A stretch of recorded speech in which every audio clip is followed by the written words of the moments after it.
let me play the recording. Okay, I got it. Hey, Doug, how are you? Thank you for coming to the OC Chinese channel. You're welcome. Yeah, thank you, Jing. Thanks for inviting me. This is a great opportunity for me. Definitely, because we think that's a great chance to know every candidate in the district who run for the school board. So I know that you have been the history teacher for over 20 years in high school, right? Yes. Okay. Yes, I've been teaching at Bolsa Grande High School in the Garden Grove School District since around 1998. And I teach economics now mostly, yeah. But I've taught government, U.S. history, world history. Yeah. I've even taught ELD, which when I first started teaching, these are students who were learning English, and then a little bit of PE as well. So yeah, long time. I see. I also know that you have two boys going to the university high school in IUSD, right? Yeah, my older son is starting the 11th grade, his junior year. My younger son is starting his 9th grade year, and they're very excited. They've gone to schools here in Irvine Unified since the beginning, since kindergarten. And I see. Yeah, I see. Great place to be. Got it. Got it. I know you also a long-term baseball coach for a lot of different teams and really help the community in the sports field. So I think that's very important, yeah, too. Yeah, we spent a lot of years in the Irvine Ranch Little League, starting when my older son was 4 years old. And so about 10 years, it was really a big part of our life was baseball. I would coach both of their teams and sometimes a third team, and got to know so many people here in Irvine, and tried to be, the best role model I could be and baseball coach. I was fortunate enough in my life to have played baseball and had a scholarship that paid for my college, and had a lot of good coaches and mentors that helped me along the way. And so I felt that it was, when the time came, it was my turn to do this for my kids and for the others. And we had a great time. And I served on the board of directors as well. And we just had a wonderful time doing that. Got it. Got it. I know a lot of people know you from your teaching, from your strong advocates for the parents and the students, and also the volunteer work for those baseball coaching. I'm just wondering that my question is that, what really made you decide to run for the school board this time? Yeah, being somebody that teaches social science, the issues of government from the local level to the state and national level, they come up. I try to encourage my students to get involved and to not only vote, but to run for office. They would ask me from time to time, when are you going to run for office? And I said, well, someday. I always would say someday. I imagined it would be when my kids were off in college. And because I'm busy, I'm a single dad, and my kids are with me all the time. And they always take the top priority. But when things changed in the spring with COVID-19 and everybody was sent home, me included, and the kids, it was a very scary time. There was a lot of nervousness and uncertainty. There was something that upset me, and that was when the school district went to a pass-fail. They basically forced the students and teachers to accept pass-fail for grades, no letter grades. My older son in particular, I think anybody with a high school student knows that this is on their transcripts when they apply to college. I don't think that it was the right thing to do even for students in elementary school, because the grades offer an incentive. The grades are a way of teachers and students communicating. Teachers telling the students knowing that I'm doing well, I'm doing the right things, or I need to correct and I need to improve. And the letter grades serve a very good purpose for doing that. My older son was very upset, to be honest with you, and it made a bad situation worse. We were all very anxious, and when this happened, he realized that this was going to hurt him when he applied for colleges, and lost a lot of sleep. And I started to think, why not? If you're unhappy about something, then you need to run. and try to change. This is a policy disagreement, not personal. I have great respect for everybody who runs for office, who is serving, on the school board, in the city council. It's not easy. It's a big commitment to do this. But in this particular case, I think they made the wrong choice. I think students who were adversely affected by the COVID-19 situation could have been helped without doing so much harm to everybody else. I felt, I know as a teacher, when I had students who weren't logging on, and the front office at my school knew, and they communicated with families, and there was things that could have been done to help those who, certainly there were many people who were having issues. But again, I think taking the grades away was a very radical step. And the teachers, I thought it was a slap in the face to the teachers who are our professionals. They know our students. They're trained professionals. And we're trained in crises, even though this was a unique situation. So that was probably the biggest motivating force. But I had certainly been thinking about policy. And as a teacher in the classroom, I felt the best administrators were the ones that supported and asked what we as teachers needed. And there's other times where teachers feel that we're being told what to teach from above, how to teach it, when to teach it, how to grade it. And we sometimes, it's hard. It's hard, to do that. And so I felt like teachers and students really needed an advocate. And I feel like I'm well positioned to be that advocate, and to have a balance between the school district and the teachers in the classroom and the local sites. Got it. Thank you for standing up, to make your voice heard and try to help the parents, the students in this education community so that they can get the benefits from the going to school. And as we know that right now there are 4 candidates running for the District 3 for the school board. It's kind of a little bit crowded. So Doug, what do you think that, in your opinion, that can really make you stand out from other candidates? Yeah, I think that the most obvious thing is my experience actually being in the classroom and knowing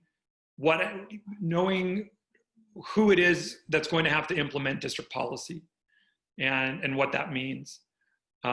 It's very hard to replicate the amount of years I've had in the classroom, and the other candidates I'm sure come with their own unique skills. But in my case, what sets me aside is the amount of years teaching and interacting with the district and interacting with the school board from the point of view of the teacher.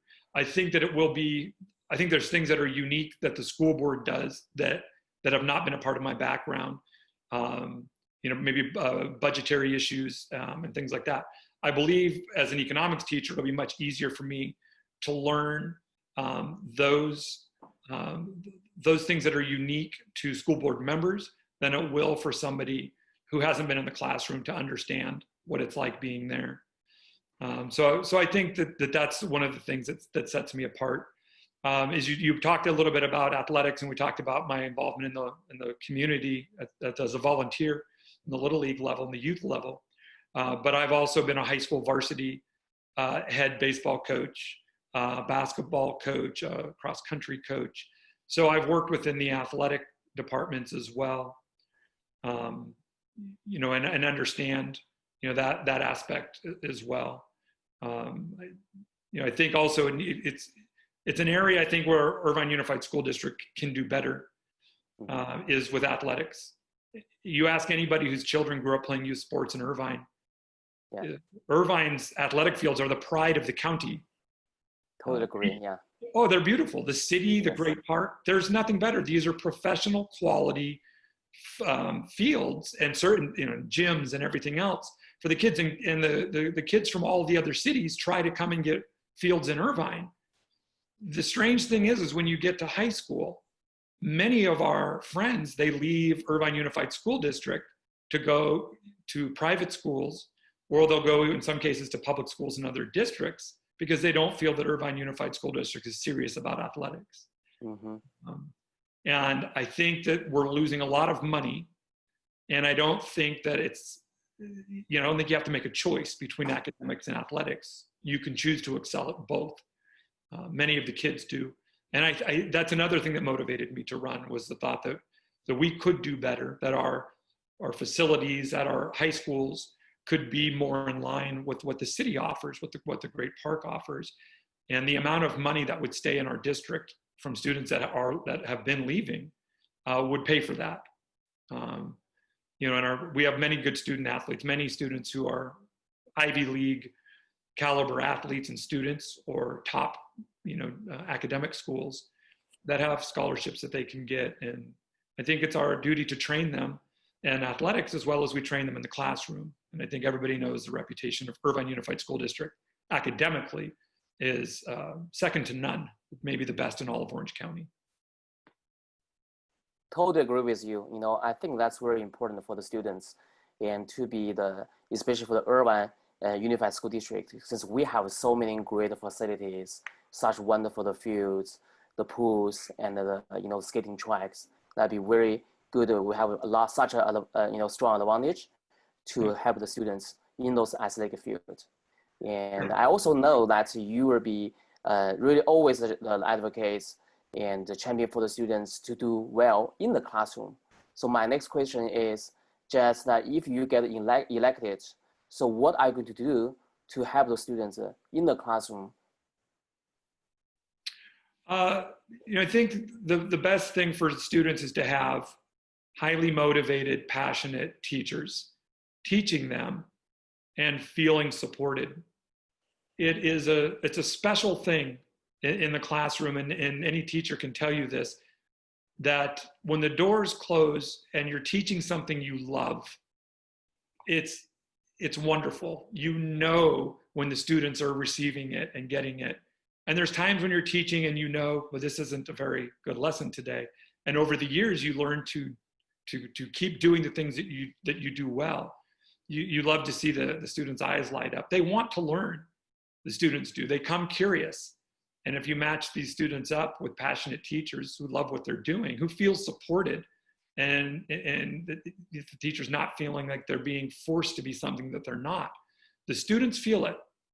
I've got students, who are highly motivated, who have straight A's that I teach. I have students whose grades aren't very good. What I found is they're not that different in that they want to learn. They still enjoy learning. But we as teachers need to see ourselves as we're salesmen and women of our subjects. I sell economics to teenagers. I sell US history to teenagers. It's a tough sell, but I love what I teach. And they are very receptive when they realize this is important. This is very interesting. And that's, what I want to see. I think, the teachers and the students together do very special things. I also have run a club on my campus that I started from scratch called Project Anchor. And I didn't really know what I was doing at the beginning. I'd never run a club before, but I went to their fundraiser banquet and I heard what they were doing, that they go over to Cambodia every year and provide a free medical mission for the people of Cambodia who are very desperate for good medical care. And they had said they would like to raise awareness with young people, and they didn't really know how that would look. But I thought, as a high school teacher in a community that serves many Southeast Asian families, they can relate to that.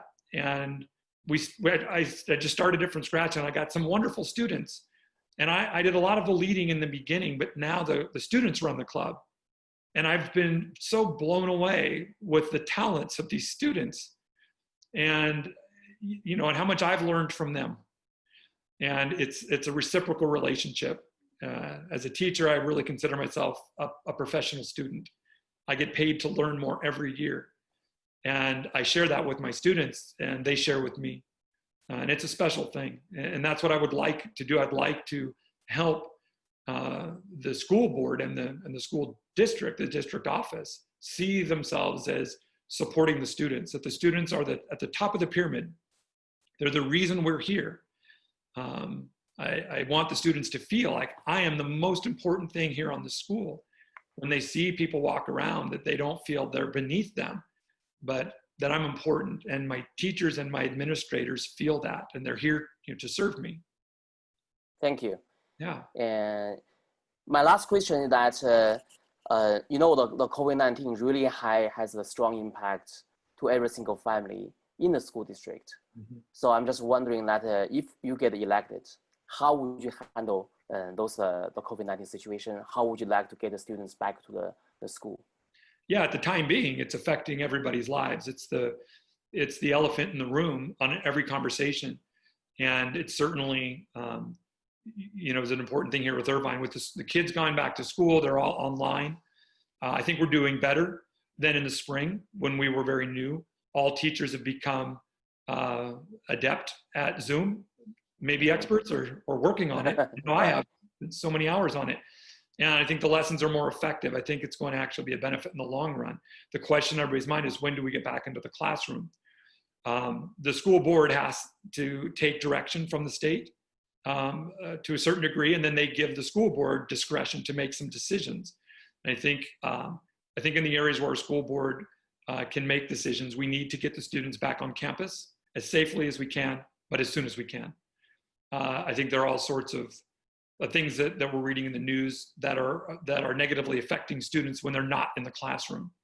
And it needs to be done safely, absolutely. But I've talked with many doctors, a couple of pediatricians, and there is a consensus that the students should be back on campus, that their mental health depends on it, their education depends on it, and that they are not at great risk from COVID-19. Now, as far as the teachers go, we have teachers that have health issues regarding age or comorbidities, and they need to be protected. In any plan that gets implemented, they must be protected.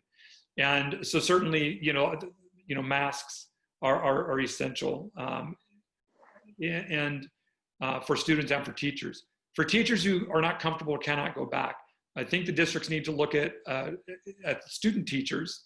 Every year, student teachers are looking to get their student teaching done. And there are colleges that have many of them. Irvine Unified can lead the way with finding the best student teachers and pairing them up with teachers who, for health reasons, cannot be in the classroom, but can still mentor and can still lead.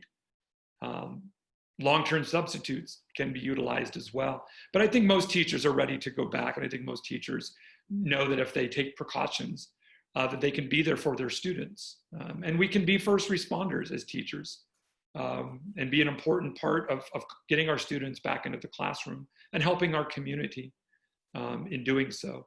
Some of the, the athletics and things were shut down, and I think that it would have been nice to see kids outdoors together. One of the things that I read about recently is the opioid epidemic amongst kids, that the opioid deaths have doubled amongst the 15 to 24 age group during the time of the lockdown. And that needs to be considered. And we need to give our kids things that they could do outdoors, athletic sports, along with their schooling. But having a very safe plan is a key to doing that. Thank you so much, Doug. Thank you so much for coming to here. And we just want to tell the audience, if you want to support, volunteer, or do fundraising for the Doug, and you can always go to his website, which is Doug Euper for schoolboard.com, which is www.DOUGEUPERSCHOOLBOARD.com. And you can always find the information from there. And finally, we just want to wish all the best to your campaign, and hopefully you can bring a lot more things to the community. Thank you, Jing. I'll sit down with you anytime. I really appreciate this opportunity to speak to you and those that get a chance to see this. Thank you again, and may God bless you. God bless you, Jing. Thank you so much. Thank you.